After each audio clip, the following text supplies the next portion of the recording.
Bonjour à tous les amis, et c'est avec une question que je vous souhaite la bienvenue sur la chaîne ce dimanche. Faites-vous partie de ces nombreuses personnes qui pensent que le terme entrepreneur est équivalent au terme homme ou femme d'affaires?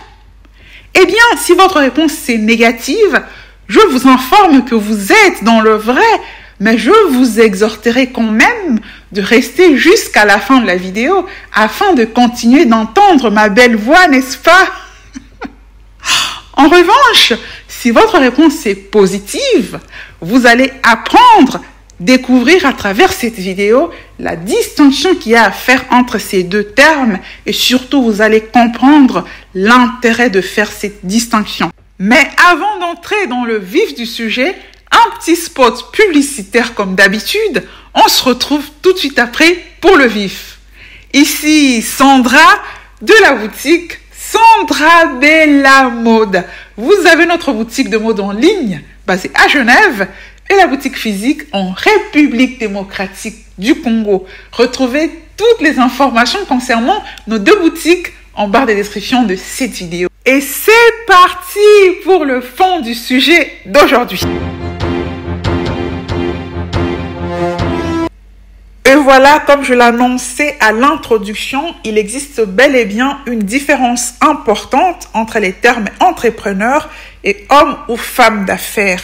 Et d'ailleurs, je vous informe que moi-même, je n'ai appris l'existence de cette différence que l'année dernière, je pensais que ces deux termes s'équivalaient.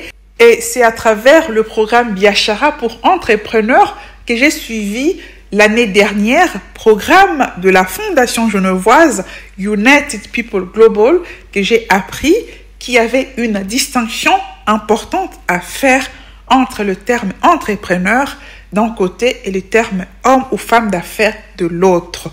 À ce titre, cette vidéo constitue la première de la série de plusieurs vidéos que je ferai portant sur les notions abordées lors du mini-training que j'ai donné en privé au courant de cette semaine sur l'entrepreneuriat. Mini-training faisant partie de ma propre procédure de certification comme entrepreneur du programme Biashara de la Fondation genevoise United People Global. Le live qui a été fait restera en privé, comme je l'ai annoncé dans cette vidéo-là, mais en revanche, dans une série de courtes vidéos, dont celle-ci est la première, j'aborderai certaines des notions clés qui ont été abordées dans ce mini-training, qui seront utiles à mon audience qui est constituée en grande partie par des entrepreneurs et des hommes et femmes d'affaires.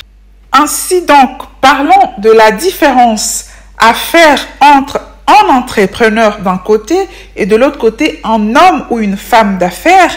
Il faut noter que l'homme ou la femme d'affaires est une personne qui va créer un business ou une entreprise, c'est-à-dire une activité génératrice de revenus dans un secteur déjà existant avec pour objectif principal de faire du profit.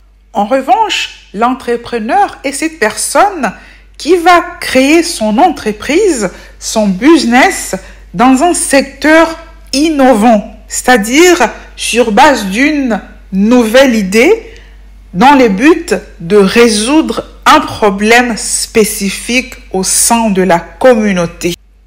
Partant donc de ces explications, deux éléments importants distinguent l'entreprise ou le business d'un entrepreneur de celui d'un homme ou d'une femme d'affaires, à savoir premièrement l'innovation et ensuite la nécessité de résoudre un problème spécifique au sein de la communauté.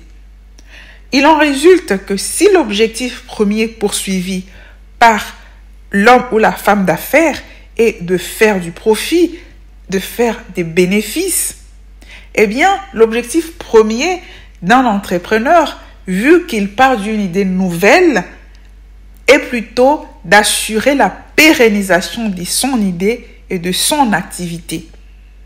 Et c'est seulement après que cet entrepreneur, après que l'idée se soit implantée, pourra soit devenir lui-même un homme ou une femme d'affaires se concentrant sur le profit, ou soit que l'entrepreneur va vendre son idée.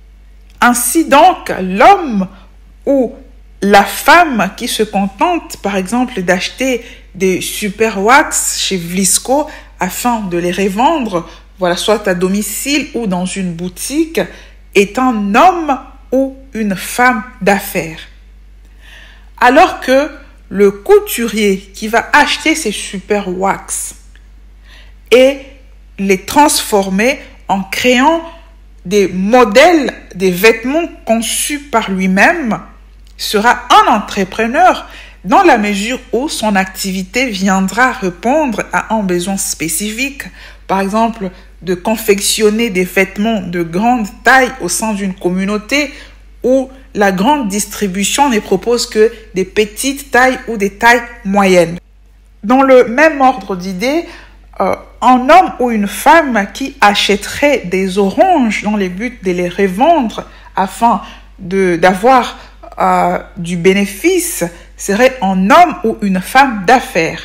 Alors que d'un autre côté, un homme ou une femme qui achèterait ces mêmes oranges dans le but de les transformer et en faire du jus serait un entrepreneur dans la mesure où sa production répondrait à un besoin spécifique.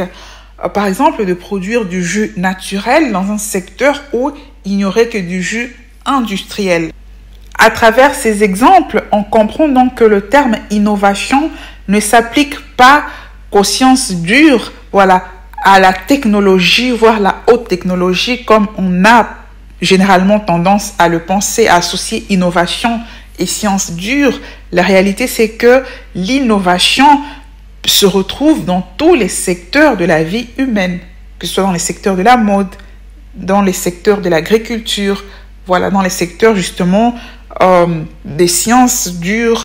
Par conséquent, à partir du moment où l'on crée un business sur base d'une idée innovante, peu importe le secteur, et que cette innovation vient résoudre un problème spécifique, on est dans l'entrepreneuriat.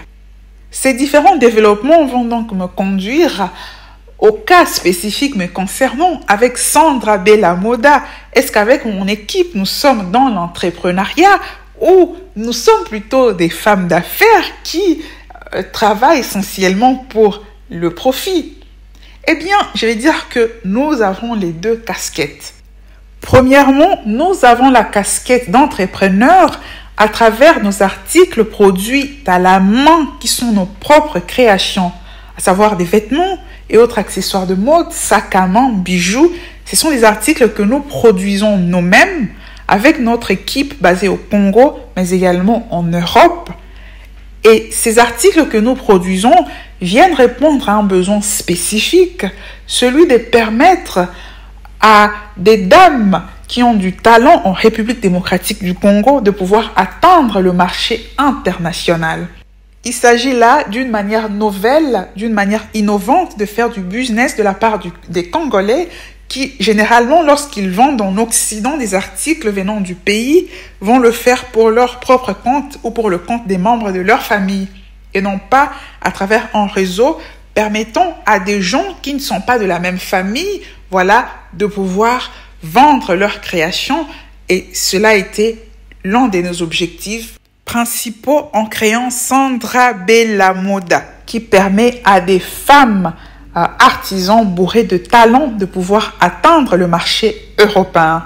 Voilà. Ensuite, nous sommes également des femmes d'affaires chez Sandra Bella Moda, car ceux qui suivent ma chaîne savent que je vends également des articles que j'achète pour revente, notamment des chaussures, voilà, mais également des parfums. Car en fait, les parfums que nous vendons chez Sandra Bella Moda ne sont pas créés par nous-mêmes. Nous les achetons pour revente, même si la création d'une marque de parfum à moi est l'un de mes objectifs pour l'avenir. Et voilà donc avec ça, j'ai répondu à la question de savoir si chez Sandra Bella Moda nous étions des entrepreneurs ou plutôt des femmes d'affaires. Et maintenant, je vais vous poser la question à vous qui me regardez. Monsieur ou madame, votre activité relève-t-elle de l'entrepreneuriat ou des activités d'un homme ou d'une femme d'affaires, ou plutôt des deux casquettes? Car oui, comme je l'expliquais à l'introduction, cette distinction est importante.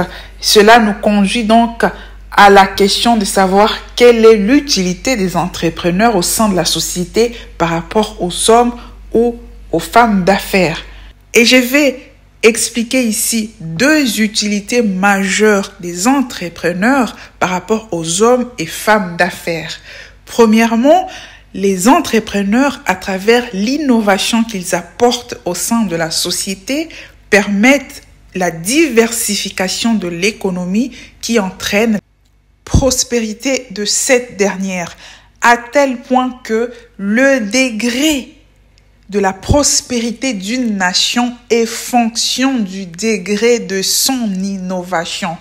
Et là, ce n'est pas un hasard si les pays les plus innovants de notre planète sont en même temps les plus prospères, alors que, à contrario, les pays les moins innovants sont les moins prospères. Et je vais vous poser la question, ne regardez pas sur Google, s'il vous plaît, répondez. Quel est selon vous le pays les plus innovants du dernier classement sur l'innovation des pays du monde? Classement 2022-2023. Quel est ce pays-là? Vous le devinez? Eh bien, c'est la Suisse pour la 13e année consécutive. Sur 13 ans, ce petit pays de 8 millions d'habitants s'est maintenu comme les plus innovants. Et donc, on se rend compte que ce n'est pas un hasard si ce pays figure parmi les plus prospères de la planète, pour ne pas dire simplement le pays les plus prospères.